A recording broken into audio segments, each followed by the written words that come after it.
Radio Kiski, sono Marisol e ovviamente oggi ci troviamo al mare perché siamo alle spiagge di Playa d'Embosa al Beach Club Sands. Questo pomeriggio è molto bello, si sta da Dio, c'è un sole bellissimo, c'è qualche nuvola quindi che ti ripara di bruciarti, però siamo in compagnia di un DJ molto famoso in Slovenia, lui è sloveno, è slovacco, non lo so come lo dite voi in italiano, però va bene, va così. Umek sta con noi qui a Radio Kiss Kids. Thank you very much for being with us and welcome to Radio Kiss Kids, Umek.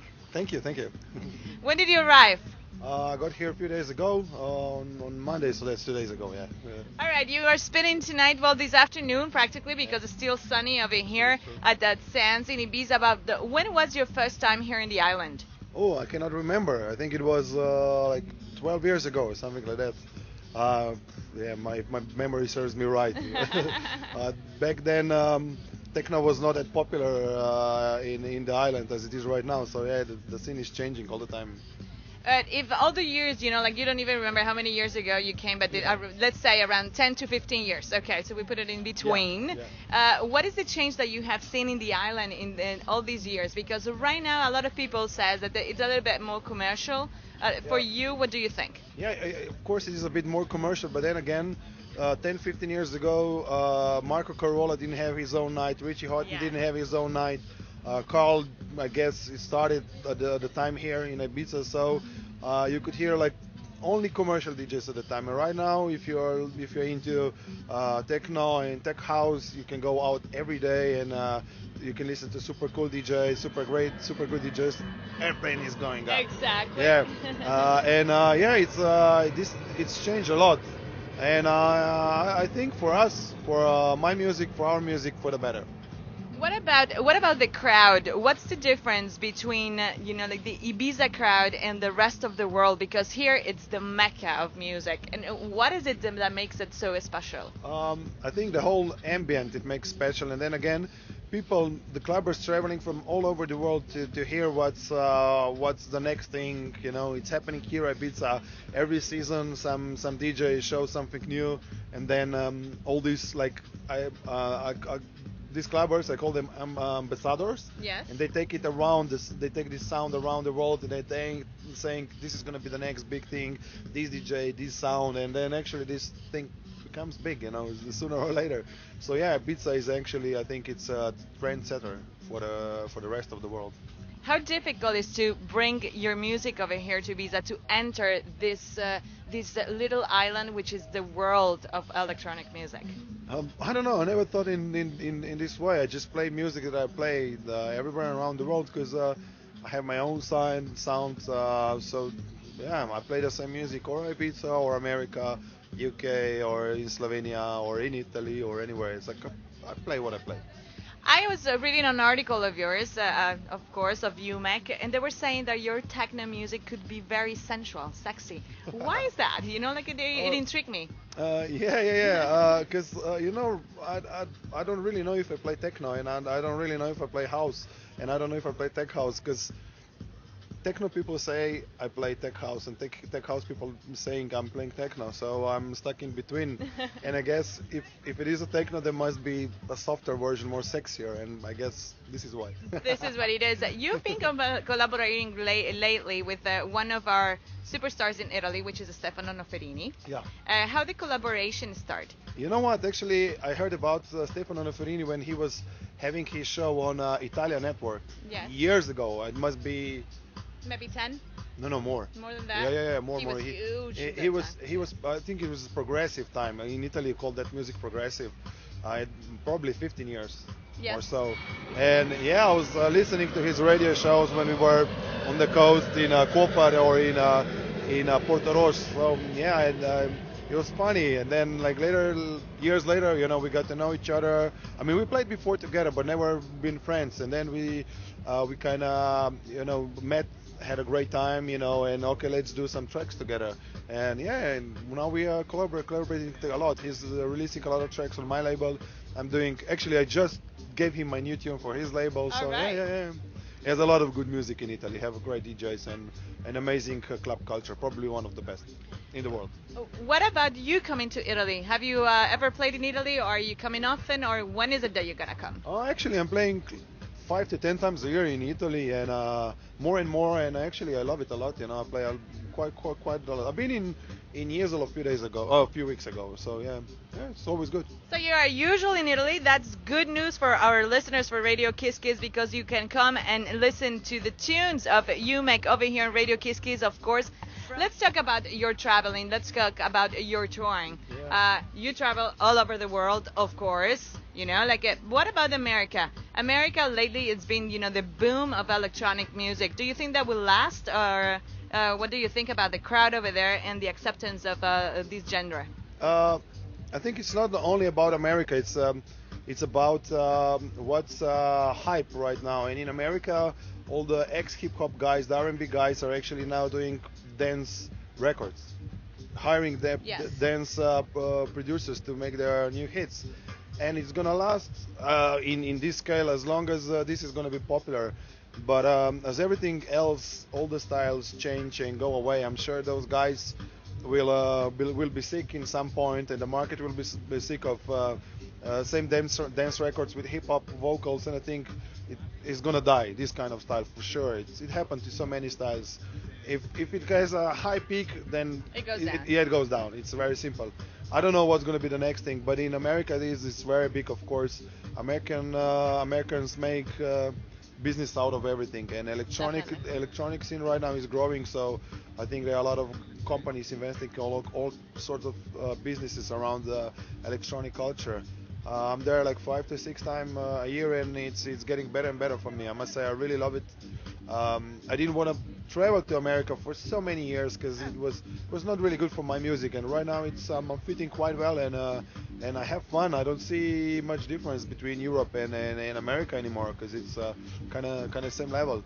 And the show they do is just amazing. Like, they really put money into the show and make crazy things, So I love it. Fantastic. What about next collaborations? Oh no, I would love to know which is, you have a wish list, an artist that you would love to collaborate with and that you haven't been able to reach. You know what? Actually, I don't have a wish list anymore. It's now you got me thinking.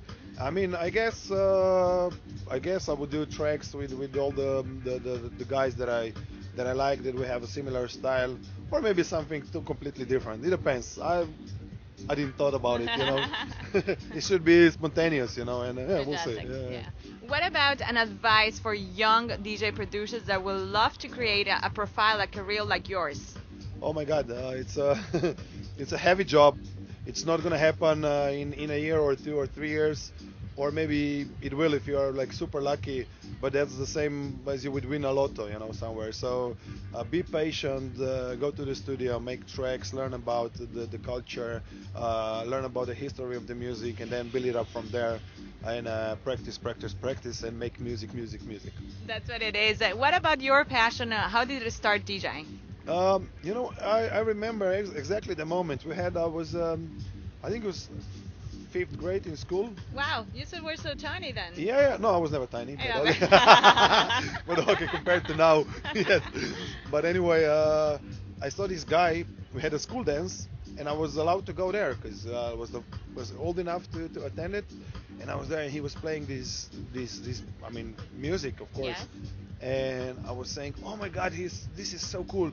He can play the tracks that he likes, and everybody's dancing to it, Wow, what a cool person, You can play whatever you want, and people will just adore you and listen to what you play. I said, this is a good job, And I was standing there the whole night listening what he was playing. And of course, I had big love for the music.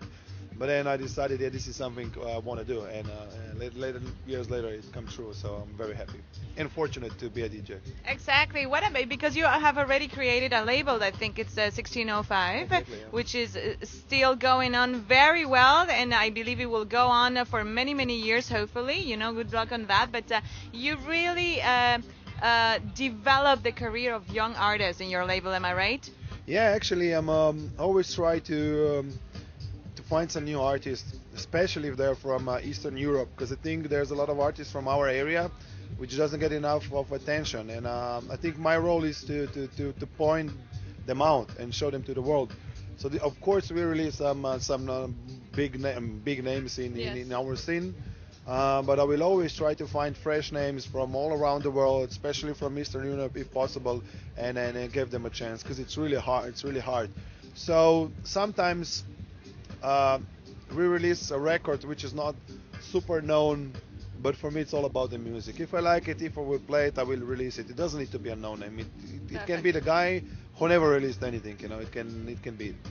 This is great because I believe that having your own label, you have the freedom to say, you know what, I'm going to release this because this is good music. Instead of being dependent of other labels, you know, they will tell you, no, this is not good. No, you have to keep doing it. No, this is, you know, like they're going to be like that. So probably as a DJ producer, you can have a pack of stuff, and then at the end of the day, they just choose maybe one or two, and then you say, come on, this is good. This is good. It has the probabilities. Am I right? Exactly. You know, I can point up. I'm not gonna talk about names, but like 2 weeks ago, I made this remix, for example, and I sent the working version of it, and then I played it in a club, and it was this part which is actually really melodic and everything, but it didn't work in my set, so I decided to put it out. And I did another version of it, and I sent it to the guys and said, okay, this is what I like. And then they were like, no, this version is really not good. I really like the old one. So it happens to me, you know. People are they don't trust, you know, why do they hire me if they don't trust me what I do, you know? So basically, I guess I will not release it because I'm not the guy who's doing the compromises, you know. Especially because I tested on a dance floor, for example, and it works my version that I like works really better, well. Okay. and I'm 100% sure in that. And if they don't respect that, then I don't want to work with them. Fantastic, and that's how our label comes out from a DJ producer, because that's why you create the label, you know, in order, you know, to play, when you play your music, when you're a DJ and you see the dance floor exploding, you know a track is good. So probably it's another perspective from other people behind the desk in the label, but, you know, I'm not saying that they don't know anything, but I believe there's another concept. They should trust us sometimes, you know, blindly. Exactly, good. What about the first time you had a gig as a DJ? Probably you were super young. Where was it and how was it? I again remember it was probably 2 years after that school dance. Yeah. I was attending this youth night or something, how it's called, matinee, Uh-huh. and it was from 5 o'clock in the afternoon till 9. And the same guy who was playing at the school dance, he was playing there. Oh. And I was always there. I was not on a dance floor. I was just behind his back all the time and looking what he's doing, and learning to see how he, you know, communicates with the crowd. Yeah. And then suddenly he said, you know, take over. I was like, what? Take over. And he threw the headphones in my hands, and he said, okay, I'm gonna go to the bar. I'm gonna have a drink. I said, okay. I was there, and you know, it was like maybe 1 hour left to the end, you know, and he was laughing, and I just took the headphones and I played, you know, and then I was like shaking. I didn't know what. I mean, God. I knew what to do because, of course. You've been learning already. Yeah, I mean, learning. Yeah, sing. And then the night was over. The evening was over, not the night. The evening was over. And I asked him, like, why the hell did you do that? And he said, like, man, if it is meant to be, it's meant to be. You know, you're going to make it or you're not going to. And we were laughing, you know, so, yeah. This is such a fantastic story. So they just threw you there, and this is how you practically you're in a super career right now, in the moment of your career that it's fantastic. You're traveling all over the world. We hope to see you very soon in Italy. Please let us know. Keep in touch because I want to go there. Maybe we'll go with the radio again. But the most important thing is to keep living with music, people, because this is what we do over here, and this is what the world carries around, because music is joy. Exactly. Pure joy and energy. Well, thank you very much, Umek, over here on Radio Kiss Kiss, together with Marisol for Kiss Kiss in Ibiza. We'll keep in touch. We'll see you tomorrow, and stay tuned. Say hello to our listeners. Bye bye, see you soon. Ciao, sono Marisol, direttamente desde Playa d'Embosa per Kiss Kiss in Ibiza, con voi, only su Radio Kiss Kiss.